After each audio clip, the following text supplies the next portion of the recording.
आज इस वीडियो में हम डिस्कस करेंगे मॉडर्न अप्रोच के बारे में। अकाउंटेंसी एंड बुक कीपिंग में मॉडर्न अप्रोच क्या होती है इसके बारे में डिस्कस करेंगे, लेकिन उससे पहले मैं कुछ आपको और चीज़ें बताना चाहता हूं। जैसे पर्सनल अकाउंट क्या होता है, इम्पर्सनल की भी हमने पिछली वीडियो में हमने बात की थी, और ये क्या होते हैं इन सब के बारे में आपको बताता हूँ। एक नॉमिनल अकाउंट क्या होता है, रियल अकाउंट क्या होता है, ये सब मैं बताता हूँ। लेकिन सबसे पहले रिप्रेजेंटेटिव पर्सनल अकाउंट क्या होता है।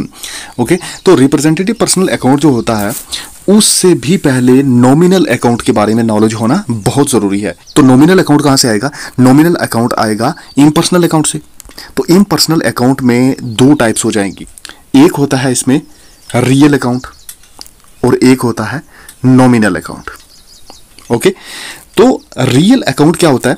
It includes all the tangible and intangible assets except two items, एक डेटर्स और दूसरा बैंक। ये जो दो आइटम्स है ये इसमें एक्सेप्शन है, डेटर एंड बैंक। इन दोनों की एक्सेप्शंस के साथ टेंजिबल और नॉन टेंजिबल एसेट्स जो हैं ये इस रियल अकाउंट में इंक्लूड होते हैं। ओके, और ये जो डेटर और बैंक होता है ये रियल अकाउंट नहीं होते। और कोई भी प्रॉपर्टी, कोई भी एसेट हो गया, इधर टेंजिबल हो, मतलब जिसको हम टच कर सकें। टेंजिबल क्या होगा? जिसे हम टच कर सकें, फील कर सकें। तो इनटेंजिबल की जो है फिजिकल फॉर्म नहीं होती। जैसे गुडविल हो गया, ट्रेडमार्क, कॉपीराइट एटसेट्रा, ये नॉन टेंजिबल की एग्जांपल्स हैं, या इनटेंजिबल जिसको बोलते हैं, तो उसकी ये एग्जांपल्स हैं। ओके, अब नेक्स्ट जो नॉमिनल अकाउंट जो है वो डील करता है all expenses and losses and all incomes and gains. वो डेबिट होगा, क्रेडिट होगा, ये हम आगे बात करेंगे। लेकिन नॉमिनल अकाउंट डील करता है all the expenses and losses, all incomes and gains के साथ। जैसे हमने वेजेस पे किए, salary, rent, commission, interest paid, interest received etcetera, तो वो सारे एक्सपेंसेस एंड लॉसेस, इनकम्स और गेन्स जो भी हैं they are the part of nominal account. आइए अब समझ लेते हैं कि रिप्रेजेंटेटिव पर्सनल अकाउंट है क्या। रिप्रेजेंटेटिव पर्सनल अकाउंट जो है वो एक्चुअल में क्या है, आइए यहां पे हम इसको समझ लेते हैं। ओके, तो मैं यहां पे आपको बताना चाहता हूं कि जब नॉमिनल अकाउंट के साथ हम प्रीफिक्स लगा देते हैं, नॉमिनल अकाउंट के साथ जब प्रीफिक्स लगा देते हैं, यानी पहले, प्रीफिक्स का मतलब होता है पहले कुछ लगा देंगे, सुफिक्स यानी कि बाद में अगर नॉमिनल अकाउंट के साथ लगाएंगे तो वो बनेगा रिप्रेजेंटेटिव अकाउंट। जैसे मैं एग्जांपल देता हूं, जैसे हो गया आउटस्टैंडिंग, जिसके लिए हम ऐसा लिखते हैं, आउटस्टैंडिंग के लिए हम लिखते हैं ओएस यानी आउटस्टैंडिंग। तो जैसे हम लिखते हैं आउटस्टैंडिंग, प्रीपेड एटसेट्रा, तो ये चीजें जब साथ आ जाती हैं नॉमिनल अकाउंट के तो वो कैसे बनता है। एग्जांपल यहाँ पे देखो, मैं आपको एक एग्जांपल देता हूँ। यहाँ पे जैसे ये एग्जांपल मैंने ली है कि वेजिस, यानी अगर नॉमिनल अकाउंट के साथ हम प्रीफिक्स या सुफिक्स लगाएं तो वो रिप्रेजेंटेटिव अकाउंट बनता है। एग्जांपल, अगर वेजिस है तो नॉमिनल अकाउंट होगा, अगर वेजिस आउटस्टैंडिंग है तो रिप्रेजेंटेटिव अकाउंट होगा। ये वेजिस आउटस्टैंडिंग। अगर सैलरीज है तो नॉमिनल अकाउंट होगा। तो प्रीपेड सैलरीज अगर हुआ तो ये होगा, इसके साथ प्रीफिक्स लग गया ना, तो प्रीपेड सैलरीज है तो इसके साथ प्रीफिक्स लग गया। तो जब प्रीफिक्स लग गया तो ये बन गया रिप्रेजेंटेटिव पर्सनल अकाउंट। तो आइए अब समझ लेते हैं कि गोल्डन रूल्स क्या होते हैं। वैसे आपको मैं बता दूं कि ये हम अभी जो है वो ट्रेडिशनल अप्रोच को ही पढ़ रहे हैं। तो अब गोल्डन रूल्स क्या होते हैं इसको मैं आपको बताता हूं। यहां पे रहे गोल्डन रूल्स। सबसे पहले पर्सनल अकाउंट, यहां पे आप देखेंगे कि पर्सनल अकाउंट में गोल्डन रूल जो है उसको लेकर हम समझ लेते हैं कि ये गोल्डन रूल इसमें क्या होता है। देखो, debit the receiver, credit the giver, ये रूल रहता है जिसको हम गोल्डन रूल बोलते हैं जब पर्सनल अकाउंट की हम बात करते हैं। तो अब इसके बाद रियल अकाउंट की अगर हम बात करें, यहां पे रहा रियल अकाउंट। तो रियल अकाउंट में अगर हम बात करें तो यहां पे हमारे पास गोल्डन रूल होता है, debit what comes in and credit what goes out. और नेक्स्ट लास्ट जो है वो है नॉमिनल। तो नॉमिनल में क्या होता है? Debit all expenses and losses, credit all incomes and gains. देखो, नॉमिनल अकाउंट में debit all expenses and losses, credit all incomes and gain, इन्हीं सब को फॉलो करके हम जर्नल एंट्री करते हैं। तो इसमें सबसे पहले हमें अकाउंट आइडेंटिफाई करना होता है, फिर देखना होता है कि कौन सा अकाउंट है, ये पर्सनल है, रियल है या फिर नॉमिनल है। इस सबको हम आगे और भी अच्छे से डिस्कस करेंगे। लेकिन चलिए अब मैं आपको बताता हूँ कि मॉडर्न, ये तो हमारे पास थी एक ट्रेडिशनल अप्रोच में कैसे हम करते हैं। तो मॉडर्न अप्रोच में क्या होता है ये सब मैं आपको यहाँ पे समझाऊंगा। ओके, मॉडर्न अप्रोच यहाँ पे आप देखेंगे। तो ये टॉपिक मैं आपको एक लॉजिक से समझाऊंगा। ओके, तो वो लॉजिक क्या रहने वाला है जरा देखिए। आप सिर्फ एक सिंपल सा वर्ड याद रखेंगे। वो वर्ड क्या है? वो वर्ड है क्लियर, CLEAR। वो वर्ड क्लियर है तो क्लियर से मैं सारा आपको क्लियर करवा दूंगा। ओके, तो बस इसी तरह से कुछ चीज़ें समझने की कोशिश करवाऊंगा मैं, तो आप सिर्फ एंड तक साथ में रहना ताकि आसानी से सब चीज़ें समझ आ सकें। अब देखिए जो वर्ड है क्लियर, इसमें ये जो आप सी देख रहे हैं, इस सी का मतलब होता है कैपिटल। ठीक है, सी से कैपिटल हो गया। तो एल से क्या होता है? एल से होती है लायबिलिटी। ठीक है जी। ई से होता है एक्सपेंसिस, ए से होता है एसेट्स, और R stands for revenue. R revenue के लिए होता है। सो मॉडर्न अप्रोच जो है वो इन 5 पिलर्स पर जो है वो डिपेंड करती है। कैपिटल, लायबिलिटी और एक्सपेंसिस, एसेट्स और रेवेन्यू। कितने हो गए? 5। Capital, liability, expenses, assets and revenue, ये 5 हो गए। 5 पिलर्स पर ये डिपेंड करते हैं। तो इसमें एसेट्स और एक्सपेंसिस जो हैं ये मोस्ट इंपॉर्टेंट है। इसके लिए रूल्स एक ही है। बाकी जो है कैपिटल हो गया, लायबिलिटी, यहां पे आप देखेंगे कैपिटल हो गया, लायबिलिटी हो गई, और तीसरा कौन सा बचा? रेवेन्यू। कैपिटल, लायबिलिटी और रेवेन्यू, क्योंकि एक्सपेंसिस और एसेट्स में हमने कहा कि इसमें एक ही रूल है, और बाकी जो दूसरे बाकी 3 बचे, कैपिटल, लायबिलिटी और रेवेन्यू, इनके लिए रूल्स अलग अलग हैं। वो क्या है मैं आपको सब बताऊंगा। लेकिन देखो यहाँ पे जब हम बात करते हैं एसेट्स और एक्सपेंस के लिए, तो क्या रूल है कि जब ये इंक्रीज होंगे, यहाँ पे आप इसको देखेंगे कि जब ये एक्सपेंस और एसेट्स जब ये इंक्रीज होंगे तो डेबिट करते हैं, और अब डिक्रीज होंगे तो क्रेडिट होंगे। अब जैसा मैंने पहले बताया कि डेबिट एंड क्रेडिट ये इंक्रीज भी हो सकते हैं और डिक्रीज भी हो सकते हैं। अब ये डिपेंड किस पे करता है? नेचर ऑफ अकाउंट्स पे डिपेंड करता है ये सारा। तो दूसरी साइड अगर आप ये कैपिटल की बात करो और उसके बाद लायबिलिटी की बात करो और उसके तीसरा था रेवेन्यू, तो रेवेन्यू की अगर हम बात करें तो ये क्या होते हैं, इनके लिए अलग रूल है। अब मान लो कि अगर आपके पास 2 गाड़ियां ऑलरेडी हैं, एक नई गाड़ी और आप खरीदते हो, तो उसमें आपके एसेट्स इंक्रीज होते हैं, है ना। बट गाड़ी का जो अकाउंट बनेगा उसमें डेबिट करना होगा। अगर गाड़ी मान लो एक हमने बेच दी है ना, एक हमारे पास कोई गाड़ी थी वो हमने बेच दी, तब एसेट्स कम हो जाएगा। अब एसेट्स डिक्रीज होगा तो हम जब एसेट्स अकाउंट बनाएंगे तब उसको हम क्रेडिट साइड पर लिखेंगे। हमने वेजेस पे किए, वेजेस अकाउंट में डेबिट हो जाएगा। सैलरी पे की तो सैलरीज अकाउंट में डेबिट हो जाएगा। जब हमने रेंट पे किया तब रेंट अकाउंट में डेबिट हो जाएगा। तो मतलब क्या हुआ कि अगर एसेट्स और एक्सपेंसेस अगर इंक्रीज करेंगे तो डेबिट, अगर डिक्रीज करेंगे तो क्रेडिट होगा।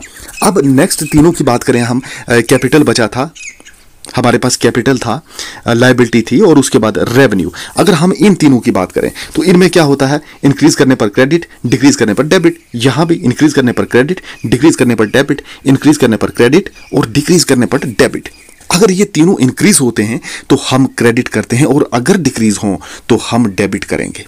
अब लायबिलिटी कैसे इंक्रीज होगी कि मैंने अगर उधार लिया या उधार पर सामान खरीदा तो क्या होगा कि मेरे क्रेडिटर्स इंक्रीज हो जाएंगे। अगर क्रेडिटर्स इंक्रीज हो जाएंगे तो अगर ए से सामान मान लो उधार पर हमने खरीदा, ए से खरीद लिया, हमने कुछ सामान खरीदा, तो ए के अकाउंट में क्रेडिट करूंगा। कैपिटल इंक्रीज हुई, वो कैसे कि मान लो बिजनेस में मैंने पैसा इन्वेस्ट किया तो मेरी कैपिटल बिजनेस में इंक्रीज हो गई। लेकिन अगर कैपिटल डिक्रीज हो जाए, अब कैसे डिक्रीज होगी? मान लो कि मैंने पैसा विदड्रॉ कर दिया, जिसे हमें ड्राइंग कहते हैं, जिसे हम ड्राइंग्स कहते हैं, तो तब कैपिटल डिक्रीज कर दिया तो डेबिट कर देंगे। अगर मान लो कि मुझे रेंट मिला, अब रेंट मेरे लिए क्या है? वो इनकम के तौर पर आएगी। तो जब ये इनकम इंक्रीज होती है तो क्या होता है? क्रेडिट करते हैं। इनकम डिक्रीज होती है तो डेबिट करते हैं। अब capital increase credit, capital decrease मतलब डेबिट। तो यही सब होगा कैपिटल, लायबिलिटी एंड रेवेन्यू के केसेस में। पीछे हमने डिस्कस किया था पर्सनल, रियल और नॉमिनल, ये 3 टाइप्स के अकाउंट्स होते हैं। अब देखिए आगे जब भी हम जर्नल एंट्रीज की बात करेंगे तो वहां पर सबसे पहले ये आइडेंटिफाई करना पड़ेगा कि ये पर्सनल का debit the receiver credit the giver use होगा, मतलब हमने डेबिट द रिसीवर करना है, डेबिट व्हाट कम्स इन करना है, या फिर debit all expenses and losses. तीनों में डेबिट है पर किसको डेबिट करेंगे? अगर पर्सनल है तो रियल है या नॉमिनल है, तो सबसे पहले आइडेंटिफाई करना होगा कि किसको हम यूज करेंगे। तो देखो अब देखिए यहाँ पर मैंने कुछ आइटम्स लिखी हैं, आप यहाँ पे देख पाएंगे कुछ आइटम्स मैंने लिखी हुई हैं, तो इनको हम डिस्कस करेंगे कि कैसे इनके इंक्रीज होने पर क्या होता है यहाँ पर, जिनमें मैं आपको बताऊंगा कि कौन से रियल अकाउंट हैं, कौन सी आइटम्स जो हैं वो पर्सनल हैं और कौन सी नॉमिनल हैं। एक एक करके इसको हम डिस्कस करते हैं। अब देखो, ये जो कैश है, सबसे पहले हमें यहाँ पर कैश दिखेगा। तो कैश जो है ये कौन सा अकाउंट है? देखिए, कैश क्या होता है? एक प्रॉपर्टी। सो ये रियल अकाउंट होता है, ठीक है। यहां पर हम इसके आगे आर लिख देते हैं ताकि पता चले कि ये रियल अकाउंट होता है। तो कैश रियल अकाउंट। बैंक जो होता है, बैंक क्या होता है? बैंक पर्सनल अकाउंट होता है, तो बैंक के हम जगह पी लिख देंगे, ठीक है। रियल के लिए आर लिखेंगे, तो पर्सनल के लिए पी लिखेंगे, और उसके बाद जो नॉमिनल है उसके लिए एन लिख देंगे। तो यहां से क्लियर हो जाएगा, बैंक पर्सनल अकाउंट, कैश जो है वो रियल अकाउंट है। अब ओएस, आउटस्टैंडिंग सैलरीज, ओएस होता है आउटस्टैंडिंग। आउटस्टैंडिंग क्या होगा? ये प्रीफिक्स लग गया ना। सो ये कौन सा होगा? ये रिप्रेजेंटेटिव पर्सनल अकाउंट है। तो रिप्रेजेंटेटिव पर्सनल अकाउंट, तो टाइप किसकी है? पर्सनल अकाउंट की। तो यहां पे भी हमारे पास पर्सनल अकाउंट आ जाएगा, आउटस्टैंडिंग सैलरी में पर्सनल अकाउंट आ जाएगा। अब सेल्स की अगर बात करें, सेल्स का मतलब रेवेन्यू। सो ये नॉमिनल अकाउंट होता है, रेवेन्यू है तो नॉमिनल अकाउंट होगा, ठीक है जी। तो उसके बाद एक्रूड इंटरेस्ट। एक्रूड इंटरेस्ट जो है, ये इंटरेस्ट नॉमिनल के साथ प्रीफिक्स लग जाता है ना, प्रीफिक्स लग गया। सो रिप्रेजेंटेटिव पर्सनल अकाउंट बन जाएगा, यानी पर्सनल अकाउंट हुआ। तो इसके लिए भी हम पी लिखेंगे, यानी पर्सनल अकाउंट। अब lease hold property. Lease hold property ये एसेट है, प्रॉपर्टी है तो एसेट है, सो रियल अकाउंट होगी। एसेट है तो रियल अकाउंट होगी, ओके। अब ड्राइंग्स है, तो ड्राइंग, अब कैपिटल, ड्राइंग्स में कैपिटल जैसे पर्सनल है तो ड्राइंग भी पर्सनल होगी ना, तो ड्राइंग्स भी पर्सनल होगी, इसकी जगह भी हम पी लिखेंगे। तो डिस्काउंट रिसीव्ड। अब ये डिस्काउंट रिसीव्ड जो है ये इनकम है, हमने रिसीव किया ना डिस्काउंट, तो इनकम ही है। सो नॉमिनल होगा, इनकम में नॉमिनल होता है, जैसे हमने सेल्स में देखा था, यहाँ पे इनकम है, रेवेन्यू में नॉमिनल होता है, सेल्स में। तो डिस्काउंट रिसीव्ड में ये भी नॉमिनल अकाउंट होगा। अब परचेजेस, देखो परचेजेस ये एक्सपेंस होता है, ये एक्सपेंस है, सो नॉमिनल अकाउंट होगा। एक्सपेंसेस भी नॉमिनल अकाउंट ही होंगे, नॉमिनल अकाउंट।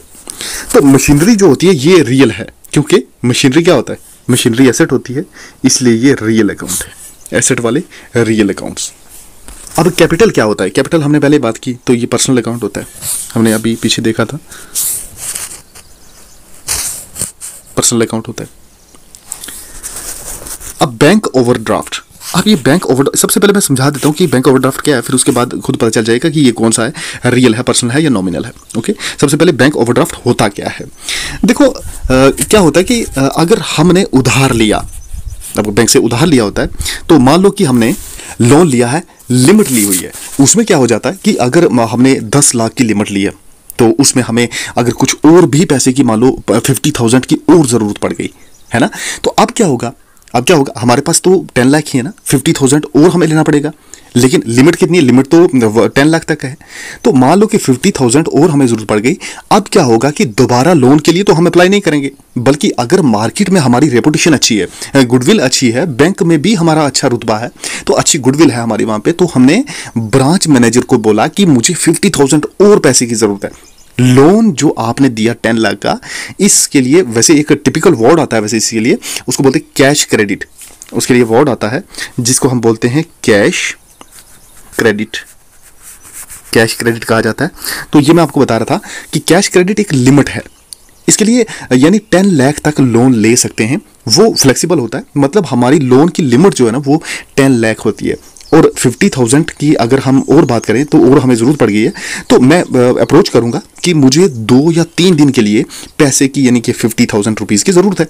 तो बैंक अपनी पावर को यूज़ करते हुए, हमारी रेपुटेशन को देखते हुए कि ये हमारे गिने चुने अच्छे कस्टमर में से है, तो वो हम क्या करेंगे कि इनको अपनी पावर से 50,000 या 1 लाख तक जितना भी है लोन ओवरड्राफ्ट करने दे सकता हूँ। तो बैंक ओडी जो है यानी ओवरड्राफ्ट जिसको बोलते हैं, वो बैंक से रिलेटेड है। सो ये बैंक से रिलेटेड है तो एक पर्सनल अकाउंट हुआ, बैंक से रिलेटेड है ना, तो बैंक से रिलेटेड है, सो पर्सनल अकाउंट होता है। तो यहां पे हम लिखेंगे पी यानी पर्सनल अकाउंट। देखो रेंट नॉमिनल अकाउंट है, बट प्रीफिक्स लग गया ना जब, तो ये रिप्रेजेंटेटिव पर्सनल अकाउंट बन गया। So personal representative personal account मतलब पर्सनल अकाउंट ही लिखेंगे इसे हम, तो इसकी जगह भी हम लिखेंगे प्रीपेड रेंट जो है ये पी, क्योंकि मैंने बताया ना कि प्रीफिक्स फिक्स लगने पर क्या बन जाता है, वो रिप्रेजेंटेटिव पर्सनल अकाउंट बन जाता है नॉमिनल से। तो जब रिप्रेजेंटेटिव पर्सनल है तो किसकी टाइप? पर्सनल अकाउंट की। रिप्रेजेंटेटिव पर्सनल अकाउंट, तो वहां पे हम नॉमिनल रियल या पर्सनल ही लिखेंगे। अब गुडविल जो है वो एसेट है, सो रियल अकाउंट होगा तो गुडविल की जगह हम रियल अकाउंट लिखेंगे आर, क्योंकि ये एसेट है। तो बिल्डिंग सोल्ड, अब बिल्डिंग सोल्ड, अब देखो अगर हम एसेट्स को बेचते हैं, एसेट्स क्या मतलब लॉन्ग टर्म के लिए जो हमें फायदा देगा, तो उसको अगर हम बेचते हैं तब हम सेल वर्ड का यूज नहीं करते, तब भी हम एसेट वर्ड का यूज करते हैं अगर बेचते हैं तो। अच्छा, अगर हम कोई मतलब एसेट्स खरीदते हैं, मान लो फर्नीचर परचेज्ड, तब एसेट्स का नाम आएगा, चाहे खरीदा या बेचा। अब फर्नीचर प्रॉपर्टी है, सो ये भी रियल अकाउंट होता है। बिल्डिंग क्या है, प्रॉपर्टी है, सो रियल अकाउंट होगी, यानी ये भी रियल अकाउंट हो गई बिल्डिंग, तो building sold real account. Assets के लिए था ना, हमारे लिए फायदा था, तो रियल अकाउंट आ गया। गुडविल भी रियल अकाउंट क्योंकि एसेट था। तो यानी कि परचेज एंड सेल को हम इग्नोर करते हैं और ये एसेट्स है, और एसेट क्या है, प्रॉपर्टी, सो ये रियल अकाउंट होता है। अच्छा देखिए, ये जो सब हम आइटम्स को हमने देखा, ये सब अकॉर्डिंग टू ट्रेडिशनल अप्रोच पढ़ा, इसको मॉडर्न अप्रोच से भी पढ़ेंगे अब हम। देखिए ये जितनी भी ट्रांजैक्शंस होती हैं, इनमें हम बताएंगे कि अगर ये आइटम्स इंक्रीज होती हैं तो डेबिट करना है या क्रेडिट करना है। दूसरा मैं ये बताना चाहूंगा आपको कि अकाउंट्स का नेचर क्या है, यानी कि इसकी नेचर क्या है, क्या ये एसेट है, कैपिटल है, लायबिलिटी है, रेवेन्यू है, क्या है, ये सब मैं आपको बताऊंगा। और मेन इंपॉर्टेंट बात जो है वो ये कि इनके इंक्रीज होने पर क्या होगा, जब ये इंक्रीज हो जाएंगे तो क्या होगा। सबसे पहले कौन सी है, यानी आइटम्स कौन सी हैं, कैपिटल, लायबिलिटी या रेवेन्यू कौन सा है, एसेट्स हैं या क्या है। तो उसके बाद इनके अगर ये इंक्रीज हो जाए तो क्या होगा। तो अब अगर हम कैश की ही बात कर लें, यहाँ पे देखो मॉडर्न अप्रोच में मैं अगर कैश की ही बात करूँ, यहाँ पे ये आपको अच्छे से दिख रहा होगा, अब यहाँ पे आपको अच्छे दिख रहा होगा। तो ये जो कैश जो है, कैश एक एसेट होता है, ठीक है जी। कैश की बात करें तो ये क्या एसेट है, और अगर ये इंक्रीज होगा तो इससे क्या करते हैं, हम डेबिट करते हैं। एसेट डेबिट लिखते क्या है, लिखते हैं उसके लिए हम एसेट और साथ में डीआर मतलब एसेट डेबिट, तो यहां पे डेबिट हो जाता है। ओके, तो बैंक क्या होता है, अब दूसरे नंबर पे जो है बैंक एसेट होता है, सो डेबिट होगा। आउटस्टैंडिंग सैलरीज क्या होते हैं, लायबिलिटी होती है, क्योंकि वो अभी पे नहीं की गई ना।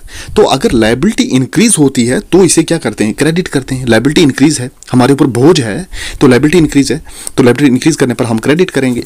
तो सेल्स रेवेन्यू है, सेल्स रेवेन्यू होती है, और रेवेन्यू अगर इंक्रीज करता है तो क्रेडिट करते हैं। रेवेन्यू इंक्रीज करने पर हम क्रेडिट करते हैं। सेल्स रेवेन्यू इंक्रीज होने पर क्रेडिट करते हैं। यहां पे ये आप देखेंगे। अब यहां पे अक्रूड इंटरेस्ट, अब देखो अक्रूड इंटरेस्ट यानी कि इंटरेस्ट अक्रूड हो गया, यानी पैसा मिलना था बट मिला नहीं, तो ये क्या होगा, ये एसेट होगा, क्योंकि मिलना तो है ना, क्योंकि अभी वो हमें मिलना है, मिला नहीं है, एसेट है। इंक्रीज होता है तो क्या होगा, डेबिट हो जाएगा। अब ड्राइंग्स मतलब क्या होता है, ये जो आप देख रहे हैं यहाँ पे ड्राइंग्स क्या होता है, ड्राइंग मतलब कैपिटल का ही पार्ट है ये। तो ड्राइंग्स इंक्रीज होने पर क्या होता है, कैपिटल डिक्रीज हो जाता है। देखो ड्राइंग्स होती क्या है, वो ना जब हम इन्वेस्टमेंट करते हैं, कैपिटल लगाते हैं, तो वहां से जो पैसा हम ले लेते हैं अपने पर्सनल यूज के लिए, वही तो ड्राइंग है। तो वहां से जैसा ही पैसा हम लेंगे तो वहां से कैपिटल तो डिक्रीज होना स्टार्ट हो जाएगा ना, तो कैपिटल डिक्रीज हो जाएगा। तो अब ये ड्राइंग्स जो है ये कैपिटल का ही पार्ट है, तो ड्राइंग्स इंक्रीज होने पर कैपिटल डिक्रीज हो जाता है। तो कैपिटल डिक्रीज मतलब डेबिट करेंगे, कैपिटल डिक्रीज होगा तो डेबिट ही करेंगे ना। तो अब डिस्काउंट रिसीव्ड जो है उसका मतलब कि रेवेन्यू, तो क्रेडिट होगा। जब इंक्रीज होगा तो क्रेडिट ही होगा, रेवेन्यू है। अब परचेज की बात करें तो परचेजेस की बात करें अगर यहाँ पे आप देखेंगे परचेज क्या, एक्सपेंस हो गया, तो इंक्रीज होने पर डेबिट होगा। कैपिटल क्या, जब इंक्रीज होगा कैपिटल इंक्रीज किया, ये तो हमने पहले बात की, कैपिटल इंक्रीज होने पर क्रेडिट करते, तो यहाँ पे हम क्रेडिट करें। तो बैंक ओवरड्राफ्ट मैंने समझा दिया आपको ऊपर। तो बैंक ओवरड्राफ्ट जो है वो लायबिलिटी होती है। बैंक ओवरड्राफ्ट, देखो ओवरड्राफ्ट में हमने पैसा लेते हैं ना, हम 50,000 जो मैंने बात की थी अभी, तो पैसा लेते वो हमने वापस देना है, तो वो तो लायबिलिटी है हमारे लिए, लायबिलिटी होती है, क्योंकि ओवरड्राफ्ट के बाद पैसा देना पड़ता है, तो हमने बैंक को पैसा देना है, सो लायबिलिटी है। और जब लायबिलिटी इंक्रीज होती है तो हम क्या करते हैं, क्रेडिट करते हैं।